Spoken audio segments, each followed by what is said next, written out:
S ಆತ್ಮೀಯ ಎಲ್ಲ ಸ್ಪರ್ಧಾತ್ಮಕ ಆಕಾಂಕ್ಷಿಗಳಿಗೂ ನಮಸ್ಕಾರ. ಈಗಾಗಲೇ ಏನಂತಂದ್ರೆ ಭೂಗೋಳ ದರ್ಶನ ಅಂತೇಳಿ 8ನೇ ತರಗತಿಯ 1ನೇ ಪಾಠವನ್ನು ನೋಡಿದ್ವಿ. ಅದರ ಮುಂದುವರಿದ ಭಾಗ ಏನೇನು ಹೇಳ್ತೈತಿ, ಏನೇನು ಇಂಪಾರ್ಟೆಂಟ್ಸ್ ಐತಿ ಅನ್ನೋದನ್ನು ನೋಡ್ಕೊತ ಹೋಗೋಣ ನೋಡ್ರಿ. ಈಗಾಗಲೇ ನಾವು 8ದಿಂದ ಸ್ಟಾರ್ಟ್ ಮಾಡಿದ್ದೀವಿ. ನೆಕ್ಸ್ಟ್ ಏನು ಹೇಳ್ತೈತಿ ಅನ್ನೋದನ್ನು ನೋಡ್ರಿ. ಒಂದೊಂದಾಗಿ ಸ್ವಲ್ಪ ಮಾಹಿತಿಯನ್ನು ನೋಡ್ಕೊತ ಹೋಗೋಣ. ಏನು ಇಂಪಾರ್ಟೆಂಟ್ ಐತಿ ಅದನ್ನು ನಿಮಗೆ ಫೋಕಸ್ ಮಾಡಿ ಹೇಳ್ತಾ ಇದ್ದೀನಿ. ಇಲ್ಲಿ ಶಿಲಾಗೋಳ ಅಂತ ಕಂಡು ಬರ್ತೈತಿ.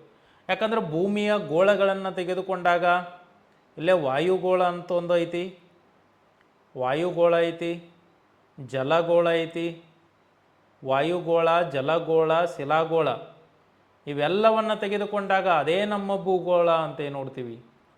ಯಾವ ರೀತಿ ರೀ? ಟ್ರಯಾಂಗಲ್ ನೋಡ್ರಿ.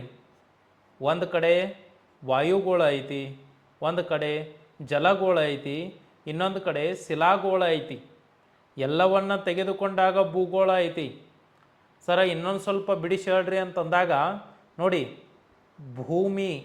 ಭೂಮಿಯ ಮೇಲೆ ನೋಡಿದಾಗ, ಭೂಮಿಯ ಮೇಲೆ ಅಂತಂದ್ರೆ ವಾಯು ಮೇಲೆ ವಾಯು ಕಂಡು ಬರ್ತೈತಿ. ಅದೇ ಭೂಮಿಯ ಪದರದಲ್ಲಿ ನೋಡಿದಾಗ ಶಿಲೆ ಕಂಡು ಬರ್ತೈತಿ. ಅದೇ ಭೂಮಿಯ ಒಳಗೆ ನೋಡಿದಾಗ ಜಲ ಕಂಡು ಬರ್ತೈತಿ.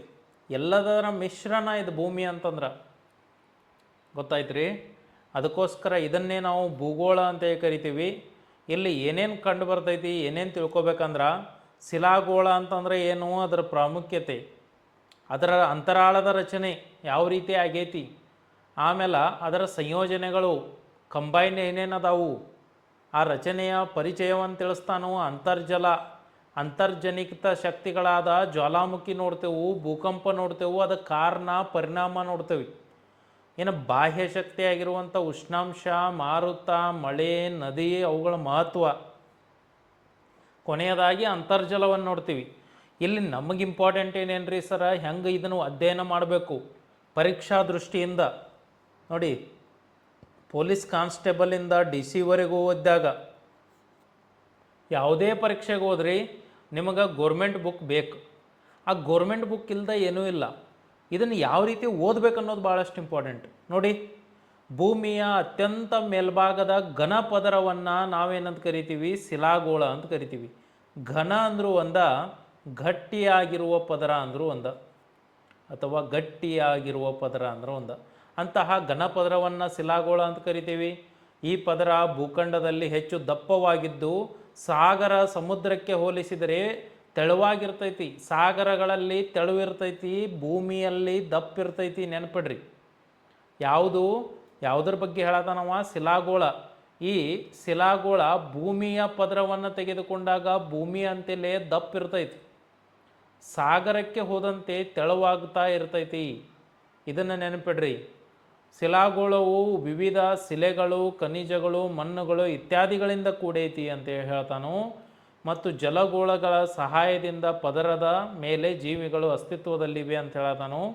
ಭೂಖಂಡಗಳು ಶಿಲಾಗೋಳದ ಭಾಗ. ಇವು ವಿವಿಧ ರೀತಿಯ ಭೂಸ್ವರೂಪ ಅಂದ್ರೆ ಪರ್ವತಗಳು, ಪ್ರಸ್ಥಭೂಮಿಗಳು, ಮೈದಾನಗಳನ್ನು ಹೊಂದಿದವು. ಇಲ್ಲಿ ಏನು ಹೇಳಕ್ಕೆ ಹೊರಟಿದಾರಂತಂದ್ರೆ ಅವರು ಏನೇನು ನಮಗೆ ಭೂಮಿಯ ಮೇಲೆ ಕಂಡು ಬರ್ತೈತಿ ಅನ್ನೋದನ್ನು ಅದ್ರ ಬಗ್ಗೆ ಮಾಹಿತಿಯನ್ನು ಕೊಡತಾನೆ. ಇನ್ನು ಭೂಮಿಯ ಒಳಗೆ ತಗೊಂಡಾಗ ಅಂತರಾಳ ಅಂದ್ರೆ ಒಂದ, ಭೂಮಿಯ ಒಳಗಂದ್ರೂ ಒಂದ. ಈಗ ಈ ಭೂಮಿಯನ್ನು ತೆಗೆದುಕೊಂಡಾಗ ಭೂಮಿಯ ಒಳಗಿರುವಂಥ ಮಾಹಿತಿಯನ್ನು ನೋಡತ್ತಾರ ಅವರು. ಇದು ಭೂಮಿ. ಈ ಭೂಮಿಯ ಒಳಗೆ ಅಂದ್ರೆ ಅಂತರಾಳದಲ್ಲಿ, ಅಂತರಾಳ ಒಂದು ಕೇಕ್ ತಂದರಿ, ಆ ಕೇಕ ಮೇಲೆ ಏನೇನೋ ಹಾಕಿ ಕೊಟ್ಟಿದ್ದಾರೆ. ಆ ಕೇಕ್ ಒಳಗೆ ಏನೈತಿ ಅಂತ ಏನು ನೋಡತ್ತರಿ, ಅದೇ ಅಂತರಾಳ. ಹಾಗಾದ್ರೆ ನೋಡ್ರಿ, ಭೂಮಿಯ ಒಳಗೆ ಏನಿದೆ ಎಂಬುದು ಗೊತ್ತೈತೇನ ಅಂತ ಕೇಳತಾನು. ನಮ್ಮ ಗ್ರಹವು 460 ಕೋಟಿ ವರ್ಷಗಳ ಹಿಂದೆಯೇ ಉಗಮವಾಯಿತು ಅಂತೇಳಿ ಹೇಳ್ತಾರೆ. ಹಾಗಾದರೆ ಭೂಮಿಯ ಉಗಮವನ್ನು ತೆಗೆದುಕೊಂಡಾಗ 460 ಕೋಟಿ ವರ್ಷಗಳ ಹಿಂದೆ ಉಗಮ ಆಗ್ತೈತಿ. ನಿರಂತರವಾಗಿ ಭೌತಿಕ ಪ್ರಕ್ರಿಯೆಗಳು ನೋಡಿ, ಭೌತಿಕ ಪ್ರಕ್ರಿಯೆ ನಡೀತೈತಿ. ಅಂದ್ರೆ ಬದಲಾವಣೆ ಆಗ್ತಾ ಆಗ್ತಾ ಆಗ್ತಾ ಆಗ್ತಾ ಬಂದು ಮಾನವನು ಈ ಬದಲಾವಣೆಗಳನ್ನು ಅರ್ಥ ಮಾಡಿಕೊಳ್ಳಲು ಮತ್ತು ಭೂಮಿಯ ಅಂತರಾಳದ ಬಗ್ಗೆ ತಿಳಿಯಲು ಪ್ರಯತ್ನ ಪಡ್ತಾನೇ ಇದ್ದಾನೆ, ಇನ್ನೂ ಪಡ್ತಾ ಇದ್ದಾನೆ ನೋಡಿ. ಹಲವಾರು ವರ್ಷಗಳ ಅಧ್ಯಯನ ಸಂಶೋಧನೆಯ ಫಲವಾಗಿ ಮಾನವ ಭೂಮಿಯ ಎಷ್ಟು ಕಿಲೋಮೀಟರ್ ಕೆಳಗೆ ಹೋಗಿದಾನಂದ್ರೆ ಕೇವಲ 10ರಿಂದ 12 ಕಿಲೋಮೀಟ್ರ್ ಹೋಗಿದ್ದಾನೆ. ಇಲ್ಲಿಗೆ ಅವ್ನಿಗೆ ಏನಾಗಿಬಿಟ್ಟಿತು, ಅವು ಸುಟ್ಟು ಹೋಗ್ತಿದ್ದ, ಹೊಳ್ಳಿ ಬಂದುಬಿಡ್ತಾನ ನಾವು. ಕೇವಲ 10ರಿಂದ 12 ಕಿಲೋಮೀಟ್ರ್ ದೂರದಲ್ಲಿ ಹೋಗಿ ಹೊಳ್ಳಿ ಬರುವಂಥ ಪ್ರಯತ್ನವನ್ನು ಯಾರಾದರೂ ಮಾಡಿದಾರಂದ್ರೆ ಮಾನವ ಮಾಡಿದಾನೆ. ಅಷ್ಟು ದೂರ ಹೋಗಿದ್ದಾನೆ ಈಗ ಅವ. ಅಂದ್ರೆ ಭೂಮಿಯ ಕೇಕನ್ನು ನೋಡಕ್ಕೆ ಎಷ್ಟು ದೂರ ಹೋದ್ರವ, 10ರಿಂದ 12 ಕಿಲೋಮೀಟ್ರ್ ಹೋದ ಕೆಳಗೆ. ನೋಡಿ ಇಲ್ಲಿ ಇನ್ನೂ ಹೆಚ್ಚು ಆಳಕ್ಕೆ ಹೋದಂತೆ ಉಷ್ಣಾಂಶ ಏನಾಗ್ತೈತಿ, ಹೆಚ್ಚಾಗ್ತೈತಿ. ಇದ ನಮ್ಮ ಕಾನ್ಸೆಪ್ಟ್. ಭೂಮಿಯ ಆಳಕ್ಕೆ ಹೋದಂತೆ ಉಷ್ಣಾಂಶ ಕಡಿಮೆ ಆಗುತ್ತದೋ ಹೆಚ್ಚಿಗೆ ಆಗುತ್ತದೋ, ಕ್ವಶನ್ ಹಿಂಗೆ ಆಗ್ತೈತಿ. ಭೂಮಿಯ ಆಳಕ್ಕೆ ಹೋದಂತೆ ಉಷ್ಣಾಂಶ ಏನಂತ ಕೇಳ್ತಾನು, ಎಷ್ಟು ಸೆಂಟಿಗ್ರೇಡ್, 32 ಮೀಟ್ರ್ ಕೆಳಗೆ ಹೋದಂದ್ರೆ 1 ಡಿಗ್ರಿ ಸೆಂಟಿಗ್ರೇಡ್ ಹೆಚ್ಚಾಗ್ತೈತಿ. ಅಂದ್ರೆ ಭೂಮಿ ಐತಿಪ್ಪ, ಈ ಭೂಮಿ ಕೆಳಗೆ ಹೋದ, ಎಷ್ಟು ಹೋದ, 32 ಮೀಟ್ರ್ ಕೆಳಗೆ ಹೋದ. 32 ಮೀಟ್ರ್ ಕೆಳಗೆ ಹೋದಂದ್ರೆ 1 ಡಿಗ್ರಿ ಸೆಂಟಿಗ್ರೇಡ್ ಏನಾಗ್ತೈತಿ, ಉಷ್ಣಾಂಶ ಹೆಚ್ಚಿಗೆ ಆಗ್ತಾ ಬರ್ತೈತಿ. ಅಂದ್ರೆ ಹೈ ಟೆಂಪ್ರೇಚರ್ ಆಗ್ತೈತಿ. ಕೆಳಗೆ ಹೋದಂಗೆ ಉಷ್ಣಾಂಶ ಹೆಚ್ಚಾಗ್ತಾ ಬರ್ತೈತಿ. ಭೂಮಿಯ ಅಂತರಾಳದ ಬಗ್ಗೆ ಹೆಚ್ಚು ತಿಳಿಯಲು ಮಾನವ ಪರೋಕ್ಷ ಮೂಲಗಳನ್ನು ಅವಲಂಬಿಸಿದಾನು. ಅವುಗಳೇ ಭೂಕಂಪದ ಅಲೆಗಳು, ಜ್ವಾಲಾಮುಖಿಯ ವಸ್ತುಗಳು. ಇವಕರಿಂದನೂ ಭೂಮಿ ಒಳಗೆ ಏನೈತಿ, ಯಾಕಂದ್ರೆ ಅದು ತೆಗ್ಗಾಗಿರ್ತೈತಿ, ಅದರೊಳಗೆ ಹೋಗಿ ಅಧ್ಯಯನ ಮಾಡತಾನು. ಭೂಮಿಯ ಅಂತರಾಳವು ವಿವಿಧ ಬಗೆಯ ವಸ್ತುಗಳ ರೂಪದಲ್ಲಿ ನಮಗೆ ಸಿಗ್ತಾವು ನೋಡ್ತೀವಿ. ಆ ವಸ್ತುಗಳ ಸಾಂದ್ರತೆ, ರಾಸಾಯನಿಕ ಸಂಯೋಜನೆಯ ಭೌತ ದ್ರವ್ಯಗಳ ಆಧಾರದ ಮೇಲೆ ಭೂಮಿಯನ್ನು 3 ಭಾಗ ಮಾಡಿದೆವು. ಹಾಗಾದರೆ ಭೂಮಿಯನ್ನು ಎಷ್ಟು ಭಾಗ ಮಾಡಿದ್ದೀವಿ ಅಂತಂದ್ರೆ 3 ಭಾಗ ಮಾಡಿದೆವು. ಒಂದನೇದ್ದೇನು, ಭೂಕವಚ. ಭೂಕವಚ ಅಂತಂದ್ರೆ ಕ್ರಸ್ಟ್ ಅಂತ ಕರಿತೀವಿ. ಎರಡನೇದು ಮೆಂಟಲ್ ಅಲ್ಲ, ಮ್ಯಾಂಟಲ್. ಮೂರನೇದು ಏನಂತಂದ್ರೆ ಕೇಂದ್ರಗೋಳ.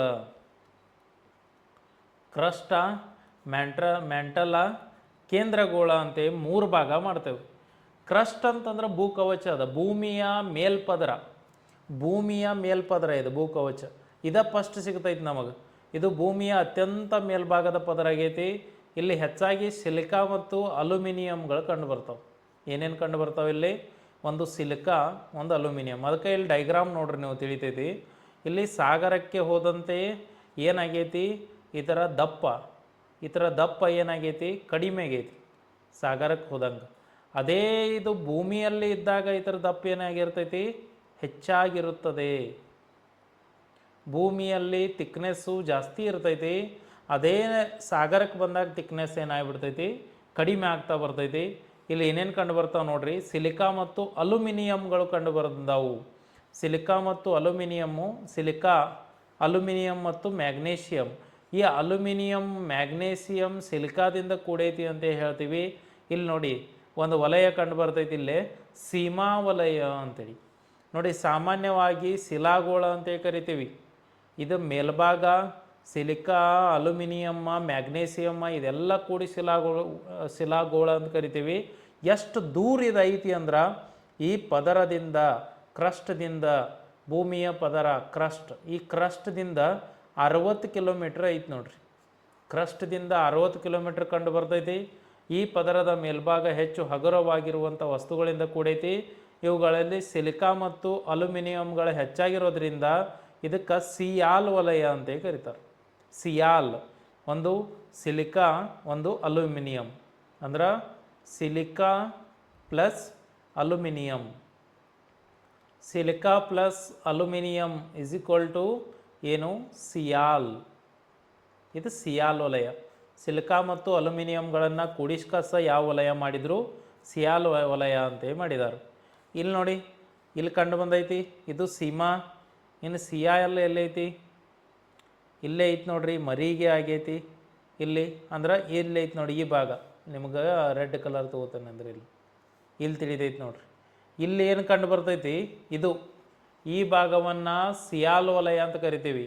ಅದ್ರ ಬಾಜುಕ್ಕೆ ಇಲ್ಲೊಂದು ಕಂಡು ಬರ್ತೈತಿ ನೋಡ್ರಿ, ಇದು ಸೀಮಾ ವಲಯ ಅಂತ ಕರಿತೀವಿ.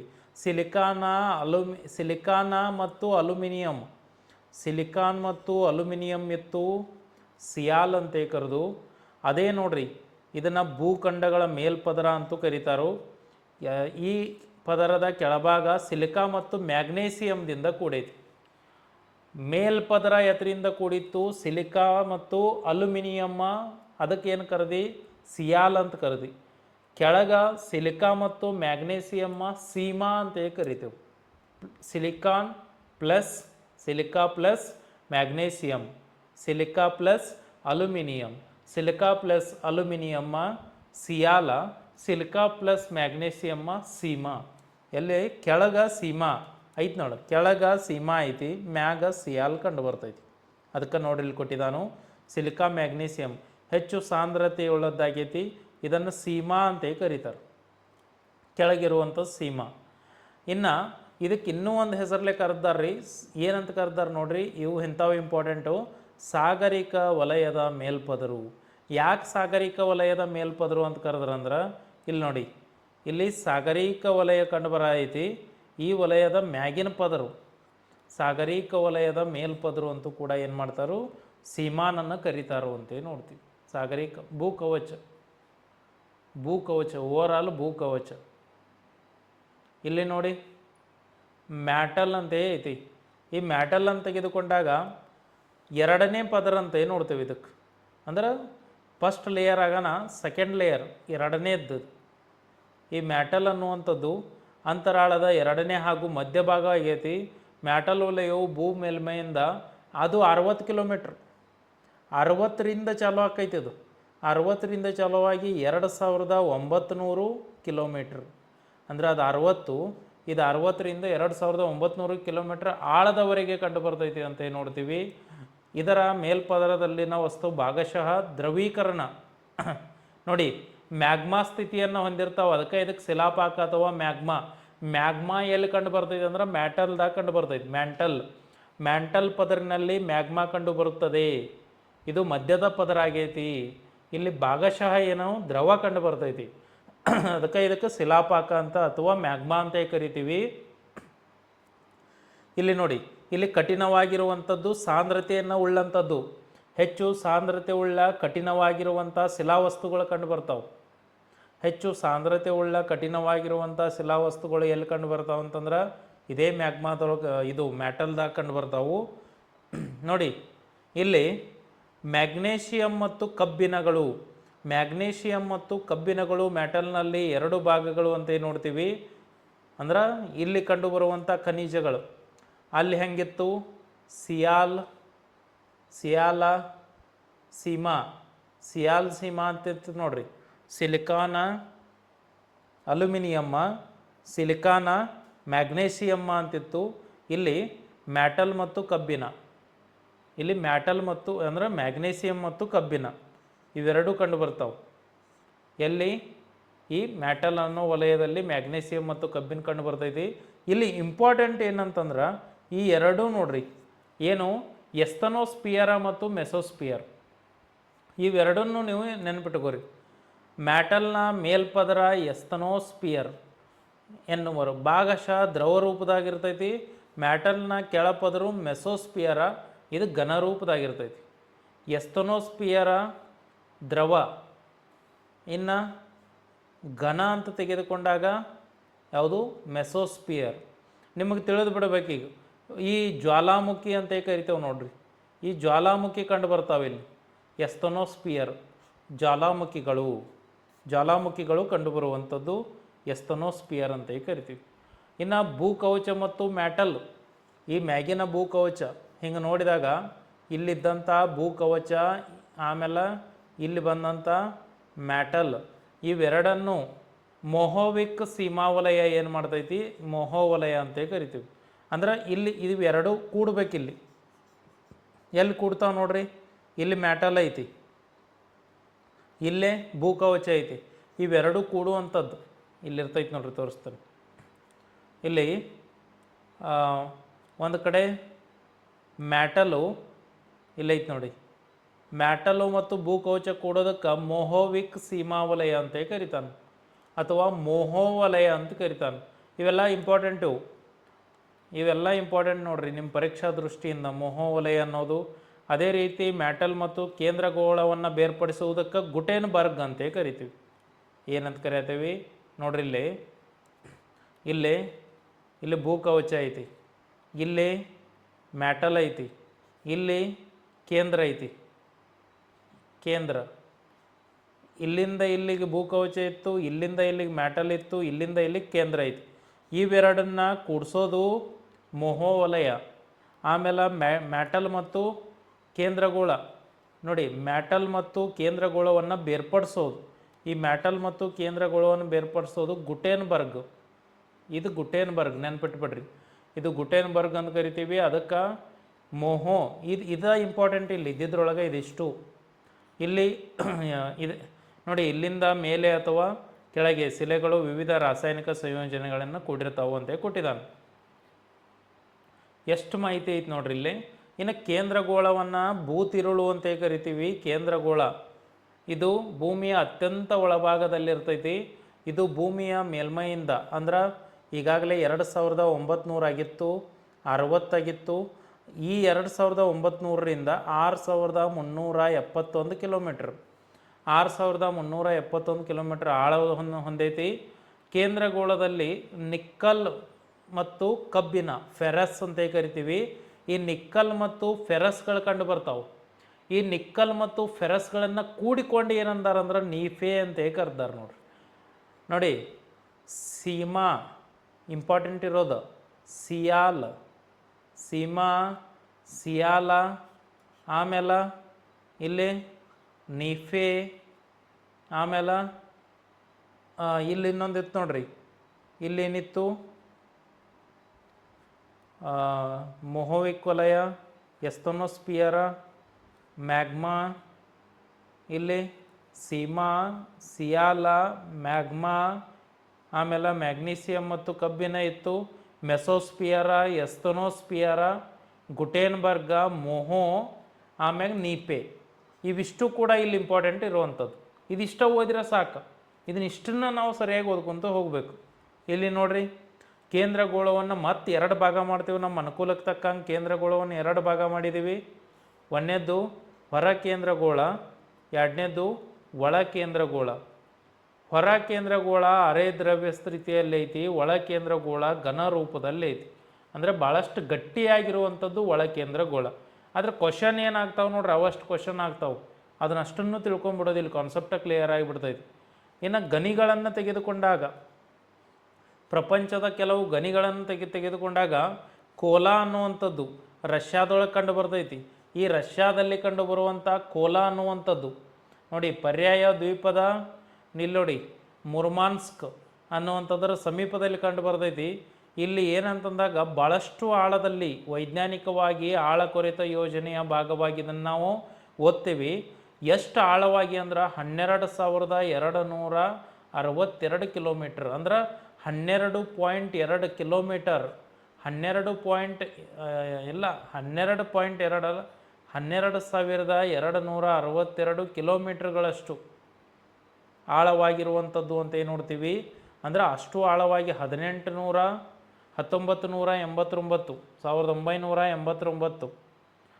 12,262 ಕಿಲೋಮೀಟ್ರ್ ಆಳವಾಗಿರುವಂಥದ್ದು. ಆದರೆ ಇದು ನೋಡಿ, ಇದು ಸರ್ಕಾರಿ ಪಠ್ಯ ಪುಸ್ತಕದಲ್ಲಿನ ಕೊಟ್ಟಿದ್ದಾರೋ. ಮೇ ಬಿ ಇದು ಏನಿರ್ಬೋದು ಅಂತಂದ್ರೆ 12.2 ಕಿಲೋಮೀಟ್ರ್ ಇರ್ಬೋದು ಇದು, ನನಗನ್ಸಿದ ಮಟ್ಟಿಗೆ. ಯಾಕಂದರೆ ಇಲ್ಲಿ ಸರ್ಕಾರಿ ಪಠ್ಯ ಪುಸ್ತಕದಲ್ಲಿ 12,000 ಯಾರೂ ಹೋಗೇ ಇಲ್ಲ. ಕೃತಕವಾಗಿ ಕೊರೆದಿರುವ ಆಳದ ಭಾಗ ಅಂತ ಕೊಟ್ಟಿದ್ದಾನು. ಇದೇನೇ ಇರಲಿ, ಇದು ಮೀಟರ್ ಅಂತಿರ್ಬೋದು, ಇದು ಕಿಲೋಮೀಟ್ರ್ ಅಂತ ಆಗೈತಿರಲಿ. ನೋಡಿ, ಟೌಟೋನ್ ಗಣಿ ಅನ್ನುವಂಥದ್ದು ದಕ್ಷಿಣ ಆಫ್ರಿಕಾದಲ್ಲಿ ಕಂಡು ಬರ್ತೈತಿ. ಇದೊಂದು ಚಿನ್ನದ ಗಣಿ ಆಗೈತಿ. ಇದು ಜಗತ್ತಿನ ಅತ್ಯಂತ ಆಳವಾಗಿರುವ ಗಣಿ. 3.9 ಇದು ಕರೆಕ್ಟ್ ಐತಿ. 3.9 ಕಿಲೋಮೀಟ್ರ್ ಇದು ಕರೆಕ್ಟ್ ಐತಿ. ಇನ್ನು ಭಾರತದಲ್ಲಿ ಚಾಂಪಿಯನ್ ರಿಪ್ ಅಂತಿತ್ತು. ಎಲ್ಲಿ? ಕರ್ನಾಟಕದಲ್ಲಿ ಚಾಂಪಿಯನ್ ಚಿನ್ನದ ಗಣಿ, ಚಾಂಪಿಯನ್ ರಿಪ್ ಕೋಲಾರ, KGF. ಇದು KGF, ಇದು ಕೋಲಾರ. ಈ ಕೋಲಾರದ KGF ಇದು ಎಷ್ಟು ಹೊಂದಿತ್ತು ಅಂದ್ರೆ 3.2 ಕಿಲೋಮೀಟ್ರ್ ಹೊಂದಿತ್ತು. ಇವು ಭಾರತದಲ್ಲಿ ತೆಗೆದುಕೊಂಡಾಗ ಕರ್ನಾಟಕದೊಳಗೆ ಒಂದ ಇರೋದನ್ನ ಇಲ್ಲಿ ಕೋಲಾರದ್ದ. ಇನ್ನು ಟೌಟೋನ್ ಗಣಿ ಅಂತಂದ್ರೆ ಇತ್ತೀಚೆಗೆ ಅತಿ ದೊಡ್ಡದಂತಂದ್ರೆ ಈಗ ದಕ್ಷಿಣ ಆಫ್ರಿಕಾದಲ್ಲಿರುವಂಥದ್ದು. ಇನ್ನು ಕೋಲಾ, ರಷ್ಯಾದ ಕೋಲಾ ಒಳಗೆ ಅತ್ಯಂತ ಆಳವಾಗಿದ್ದು ಅದು 12,262 ಕೊಟ್ಟಿದ್ದಾನು. ಅದು ಮೀಟ್ರ್ ಇರ್ಬೇಕು, ಅದು ಕಿಲೋಮೀಟ್ರ್ ಏನಲ್ಲ ಅನ್ನಿಸ್ತೈತಿ. ಇದಿಷ್ಟು. ಇದು ಎದಕ್ಕೆ ಸಂಬಂಧಪಟ್ಟಂಗೆ ಅಂದ್ರೆ ಪದರಗಳು ಈ ಪದರಗಳನ್ನು ಇಂಪಾರ್ಟೆಂಟ್ ಆಗಿರ್ತೈತಿ. ಇದನ್ನು ಓದ್ಕೋರಿ. ಇನ್ನು ನೆಕ್ಸ್ಟ್ ಕ್ಲಾಸ್ನಲ್ಲಿ ಶಿಲೆಗಳ ಬಗ್ಗೆ ನೋಡೋಣ. ಇದು ಭಾಳ ದೊಡ್ಡದಾಗಿರುವಂಥ ಪಾಠ. ಪದರಗಳನ್ನು ನೋಡ್ರಿ, ನೆಕ್ಸ್ಟ್ ಶಿಲೆಗಳ ಬಗ್ಗೆ ನೋಡೋಣ. ಇಲ್ಲಿ ನಿಮ್ಗೆ 6th-ದಿಂದ 12th-ವರೆಗೂ ನಿರಂತರವಾಗಿ ಕ್ಲಾಸ್ಗಳನ್ನು ಮಾಡ್ತಾ ಇರ್ತೀವಿ. ನಿಮ್ಮ ಸ್ನೇಹಿತರಿಗೆಲ್ಲ ಹೇಳ್ರಿ, ಕ್ಲಾಸ್ಗಳನ್ನು ಅಟೆಂಡ್ ಆಗ್ರಿ. ಇದನ್ನು ನೀವು ಸ್ಪೀಡ್ ಮೋಷನ್ದಾಗ ಇಟ್ಕಾಸ್ ನೋಡ್ರಿ ಅಂತಂದ್ರೆ ನಿಮಗೆ ಬೇಗ ಮುಗಿತೈತಿ. ಇಲ್ಲಿ ಶಿಲಾಗೋಳದ ಅರ್ಥ ಪ್ರಾಮುಖ್ಯತೆಯನ್ನು ನೋಡಿದ್ದೀವಿ, ಅಂತರಾಳದ ಸಂಯೋಜನೆ ಬಗ್ಗೆ ನೋಡಿದ್ವಿ. ಇಲ್ಲಿ ಶಿಲಾಗೋಳದ ಅಂತರಾಳ, ಇನ್ನು ಶಿಲೆಗಳು ಅಂತೇಳಿ ನೆಕ್ಸ್ಟ್ ನೋಡೋಣ. ಅದ್ರ ಬಗ್ಗೆ ಏನೇನು ಹೇಳ್ತೈತಿ ಈ ಬುಕ್ಕ, ಏನು ಮಾಹಿತಿ ಐತಿ ಅದೆಲ್ಲವನ್ನು ನೋಡ್ಕೊತ ಹೋಗೋಣ. ಓಕೆ, ಎಲ್ಲ ನಿಮ್ಮ ಸ್ನೇಹಿತರಿಗೂ ಹೇಳ್ರಿ, ಸಬ್ಸ್ಕ್ರೈಬ್ ಮಾಡ್ಕೊಳ್ಳಿ, ಲೈಕ್ ಮಾಡಿರಿ ಇಷ್ಟ ಆಗಿತ್ತಂತಂದ್ರೆ. Thank you.